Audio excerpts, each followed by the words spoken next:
Hi, this is Zach May from Zach's Traders Cafe with the US Chartbreakers for Monday, the 27th of March.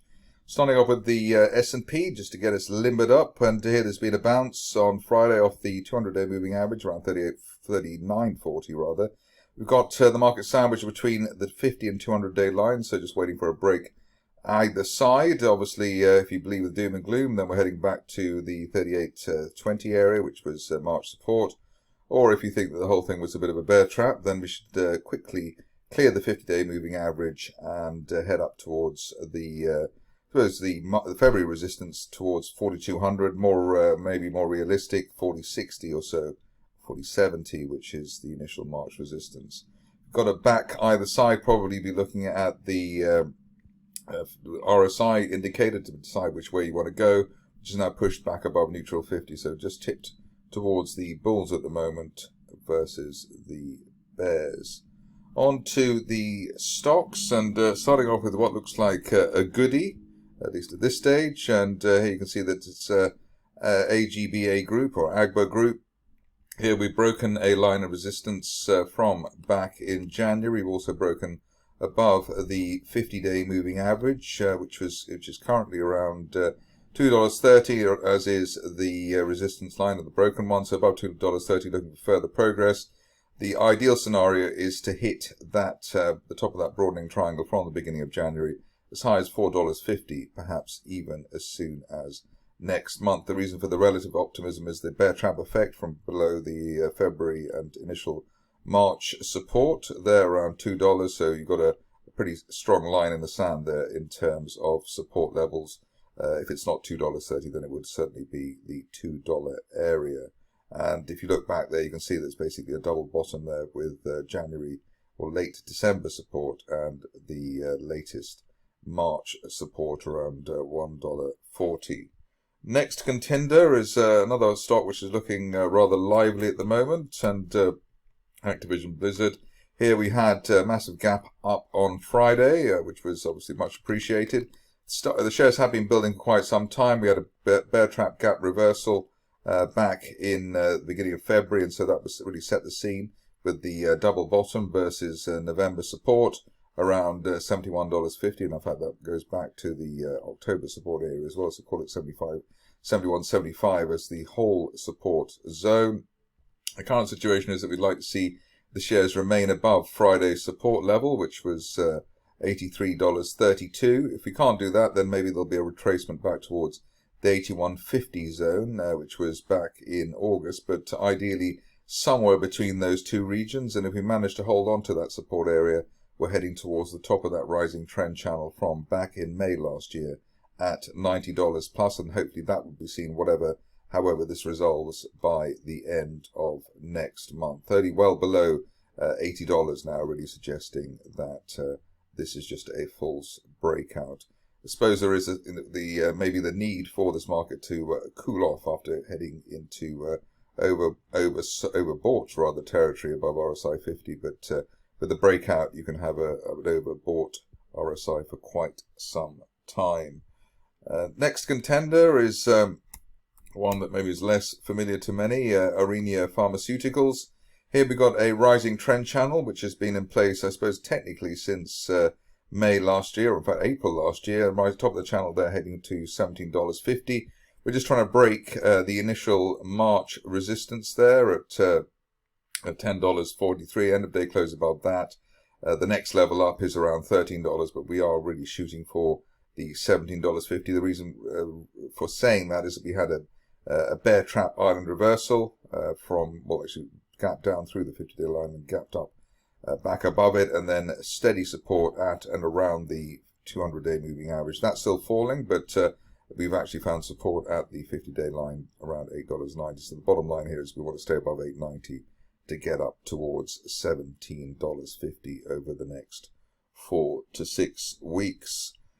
Staying in a similar sector of the market, and we've got BridgeBio, which is had a sort of spectacular rebound on Friday, really bouncing, sort of a blink and you missed it rebound off the 50-day moving average, rising sharply. We had a golden cross buy signal, which gave us the big gap up to start March, and we've obviously retraced that, but we haven't managed to fill the bottom of the gap. It's a failed gap fill, which is a very strong signal, and that suggests that we're heading towards the top of that rising trend channel, rising formation from last July, as high as the $21 area, and hopefully we'd see that by sometime in May.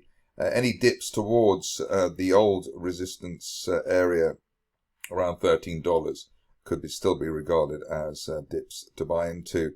Impressive also with the 50-day line rebound is also the bounce of RSI 50, which is the second one this month, bouncing off the neutral 50 level. Again, a continuation signal. Onto a stock which I covered last week, and it has delivered the goods, let's say, Electrocore. Good sounding name anyway, but what we've managed to do is we managed to push through the 50-day moving average. We bounced off the floor of a broadening triangle there from back in October, and it looks like as though we'll head towards $6.70 at the top of that broadening, or $6.80 actually, top of that broadening triangle over the next 2 to 3 weeks or even sooner. We've got the plus points there, bullish divergence, so the second low in March, but a higher RSI trace. And we've also got the benefit of a now rising 50-day moving average, rising near the lows. It tends to be rising very near the lows in terms of the price action. Recent lows tends to be a decent reversal signal, so $6.80, while we're above the 50-day moving average at $4.50. Onto a stock with one of the best stock codes in the business, almost unbeatable really. Werewolf Therapeutics, but the code there, HOWL, and poetically named, and nice poetry coming in for the charting situation where we bounced off the floor of a rising trend channel with a bear trap below the initial support area around the $2.20 area. We did that on Friday. Just need to break a bit of resistance there up towards $2.60, which would then give us a target as high as $3.14 and the 50-day moving average. We're looking for that even if the shares then have to retest for support in the $2 area.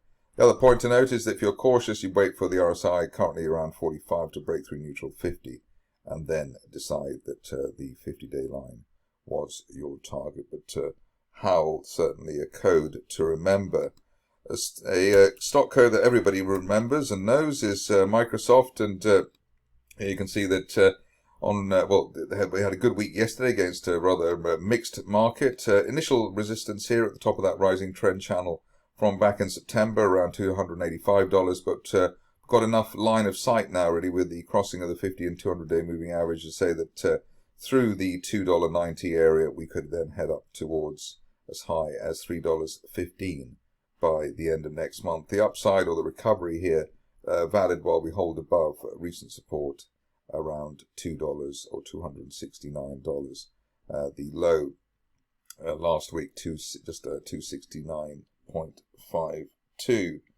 Onto a stock which is rather less high profile, but might still one day deliver the goods. Here we've got OncoSec Medical, and here broadening triangle looks to be in place from back in, basically the turn of the year. We've had good support here after another bear trap island reversal, so that's a real kicker in terms of the price action. We've also had an RSI 50 bounce, and we've also got the 50-day moving average rising near the low. So above that line there at $1.90, looking for the shares to hit as high as $5.50 by the end of next month. That seems to be a reasonable time frame. May take a bit longer, but that would then take the shares to retest the old late November peak through the $6.50 area. But everything on the bullish tack here while we're above the $1.90 zone.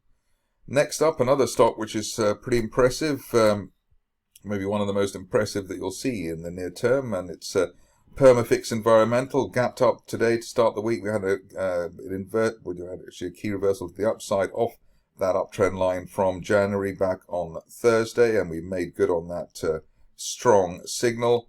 Effectively a golden cross there at the beginning of March, and that certainly kicked in for the shares.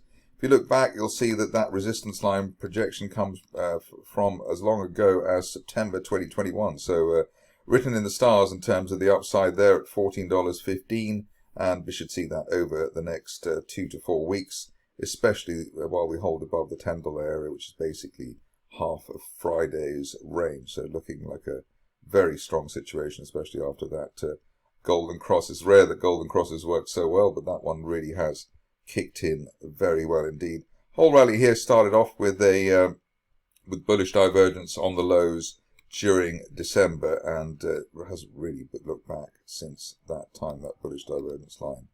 Very impressive indeed. On to the last three, and the next one is Prokidney. Obviously not going to be as impressive as the last stock, but nevertheless a nice rebound there over the recent past off the 200-day moving average. This is another golden cross situation. That got a 200-day line rebound around $9.50, and above that we're looking for the top of that rising trend channel from the end of last year, as high as $18, perhaps as soon as the end of next month. Ideally, we don't go back below the 50-day line, the rising 50-day line, here $11.20 in the meantime. RSI in the right place as well. In fact, we've got a moving average cross on the RSI, so that also suggests that there's a bit of momentum there. If you're cautious, of course, you could wait for a clearance of the $14 level before targeting up towards the $18 zone. Final two, and still plenty of fireworks around the place. First one is Renew Energy Global, and here you can see that we've had that final sell-off there, higher low, and a break of neckline resistance. The neckline resistance break at around $5.10, the level to the feature to look at.